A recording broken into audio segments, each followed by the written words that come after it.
Hi guys, welcome back to my channel. I hope that you guys can hear me pretty good. I am swinging a little boy that I am babysitting in our tree swing here, and I'm also feeding my daughter. I really didn't want to have any kids in this video because of the subject of what it is and how critical you could say the topic is, or sensitive the topic is. But the way I looked at it I pretty much looked at it as it's like hope, you know, if you have had an ectopic pregnancy, this is hope that you can still have children. I'm gonna start off with when I found out I was pregnant at the age of 15. I was in school and I was very athletic in school, and I just started getting very extremely tired.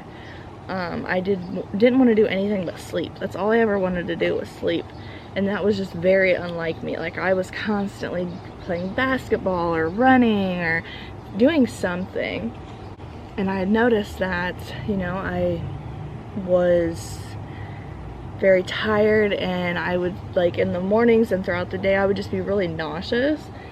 So, and you know, it never crossed my mind that I would be pregnant. You know, I just never thought I would be that teen parent or anything like that. Well, my brother's grandma, which is who I was living with at the time, because my mom was in prison and my dad, he's never really been in the picture, but she made me take a pregnancy test. So I did, and it came back pregnant super quickly. I went to the doctor, told him when my last period was, and here I was a little over 7 weeks at that time. Well, I started getting a lot of like severe cramping, and when you are pregnant with a baby, it's usually equally throughout your abdomen, well, or your lower abdomen. This was not. It was directed right on the right side, and in school I would pass out, literally pass out walking down the hallway because it hurt so bad. Sorry, I'm moving back and forth, you guys. I'm mom life, I guess, I don't know. But so I would literally pass out in school, and I remember this day like it was yesterday. I went home from school, and all day long my right side had hurt so bad, and it was like, I don't know, probably around 4:30, 5 o'clock. Nobody was at the house. I was at the house by myself. My brother's grandma and her husband had went and was doing their taxes, and my brother was out with some friends. Well, I went and ran myself a hot bath because it always helps, like when your back is hurting or you're cramping, anything like that, it helps so much to run a hot bath. So that's what I did. I went and ran a hot bath, and I remember laying in the bathtub, and I could I felt a pop, and I could hear it. It was like that is what it sounded like under the water. And then the pain got like 100 times worse. It was excruciating pain. And before it would come and go, this was non-stop. Like, it did not stop. So I called my brother's grandma and I told her about it, and she's an RN. She's an LPN and an RN. And she's like, oh, you know, it's just the baby girl and it's your uterus, you're fine. She thought I was blowing it out of proportion. Well, that morning she had gotten up to get ready for work, and I had heard her, and I was coming out of the room to tell her, like, look, you're gonna have to take me to the hospital, or I'm calling an ambulance for myself. Something is happening. I need help. Something is not right. And I vividly remember getting up out of my bed, and I felt so dizzy, and I'm opening up the door to my bedroom, and I go to stand out, and there is a curio cabinet right there in the living room, or the hallway, sorry. And I went through that curio cabinet. I blacked out and passed out, went through the curio cabinet, and there was blood coming out of my hand, my face, and also my vagina. Sorry. But so she's like, has her husband carry me out to the car. She's on the phone with Med Central Hospital down in Mansfield, Ohio, which is where I was at the time. And she tells them, you know, everything that's going on. Well, they meet us at the entrance, and they get me in, and you know, they tried for 10 minutes to get an IV in, and they couldn't get one in because I had bled so much internally at the time. They didn't know that, but that's what it was. So they literally had to get me on this table and say, this is my head, this is my feet. This is what they had to do. They had to put my feet up in the air, my head down below, or down towards the ground, to try to get an IV in my jugular. And they ended up getting it. They rushed me into emergency surgery. They ended up having to remove my right fallopian tube and my ovary. When I got out, I was in the hospital, at that hospital, for about 4 days, and they had to have me on 100% oxygen, like towards the end of the stay at that hospital, because I literally could not breathe. They ended up life-flighting me to Akron Children's Hospital, and you know, the hospital there had told me, you know, if I wouldn't have came in when I did, if they wouldn't have sent me when they did, I would have died. From bleeding internally, my lungs filled up with blood, and the surgeon did not drain my lungs. So he literally could have killed me. That's why I do not go to Med Central for nothing. I did end up having my son there, but it was only because that was the hospital that I thought was the best for my situation, because I am on a medication called Subutex, and I thought that it was the best hospital for him. Come to find out, where I had my daughter, that's definitely the best hospital. But that's a whole nother video.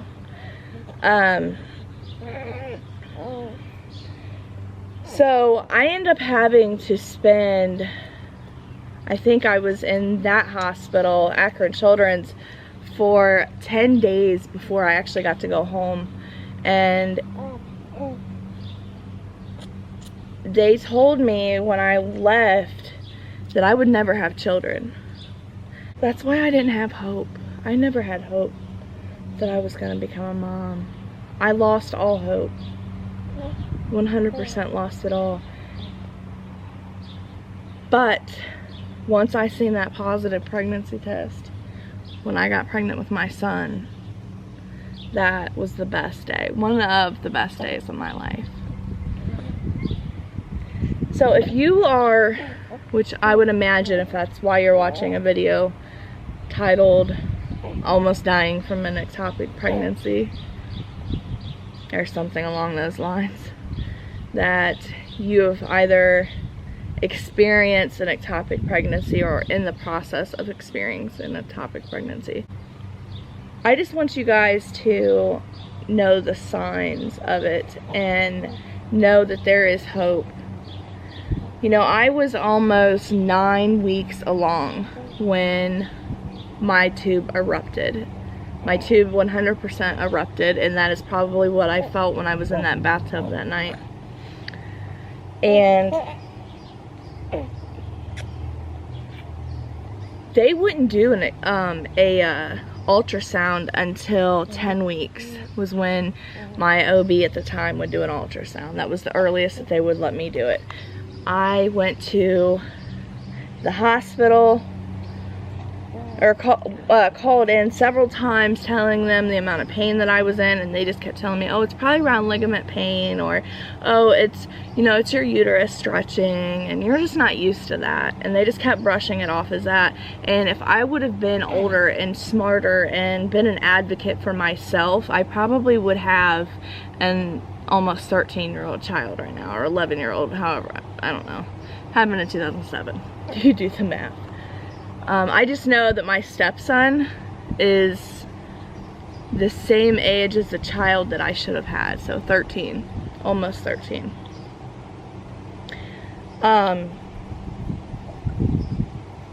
If I just would have been an advocate for myself, if I would have known the signs, I probably would have a 13-year-old right now. I probably wouldn't have been so careless throughout my life and not cared, because I didn't have nothing to live for. I was never going to be a mom. I didn't care.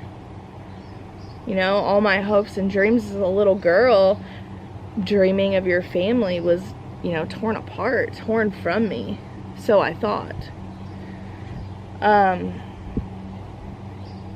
So when a doctor tells you that, oh, it's just this, or oh, it's just that, if you have that gut feeling in your heart that it is more than that, advocate for yourself.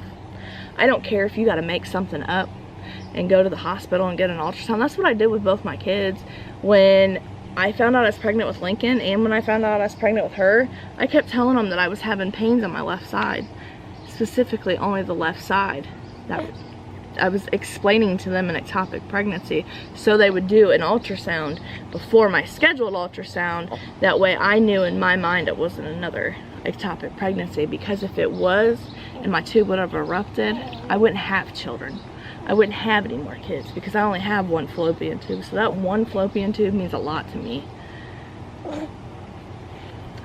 Titsy, here's my baby girl. Huh. Here's mommy's almost 12-pound chunker. She is, she'll be 2 months old in 3 days. Huh. And she just got weighed today. She is 11 pounds, 11 ounces, and 21¼ inches long. Huh. Yes. But that was supposed to be for her 2-month update, which I need to film that like today or tomorrow. But the signs and symptoms of this ectopic pregnancy, and it's all different for everybody, not everyone is the same, but having, you know, the nausea from the amount of pain that you're in, having pain specifically on one side, and it's gonna go from your hip, around your hip area, to your back. Like, you're gonna feel it all on one side though, not all the way around, not all the way around your stomach. It's gonna be on one side, and it's gonna be excruciating, cramping, pulling feeling.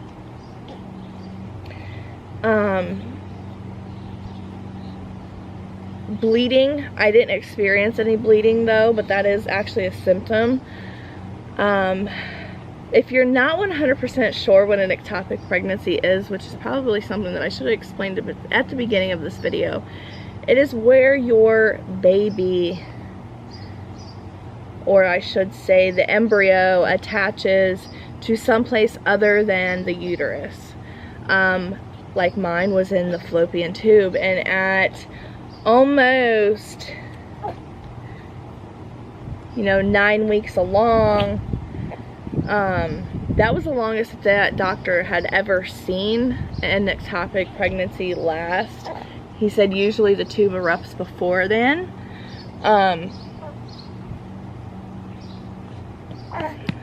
But that's what it was. I hope that you guys like this video. I am sorry that I am outdoors. I am sorry that I am not in a sit-down place, but I am a mother of 2 children under 2, and I watch my friend's little boy 3 days a week, and I have been trying for a couple weeks now to get this video out, and it was really weighing heavy on my heart. And I don't know why this topic has really been weighing heavy on my heart, but miscarriage and things like that really have been like weighing severely heavy on my heart here lately. But I hope that you guys liked this video. If you did, please give it a thumbs up. Subscribe. Come join my growing family. We love you guys. And again, thank you so much for watching. I will see you in my next one. Bye. Say bye. Bye, Susie. Say bye, Susie. Say bye, baby girl. You guys see how well she's holding her head up? Like, that is 100% her. That is not me. That is not me. That is her. Susie girl. Susie girl. Say hi, baby. Say hi. Say hi to the camera. Alright, I'll see you guys in my next one. Bye.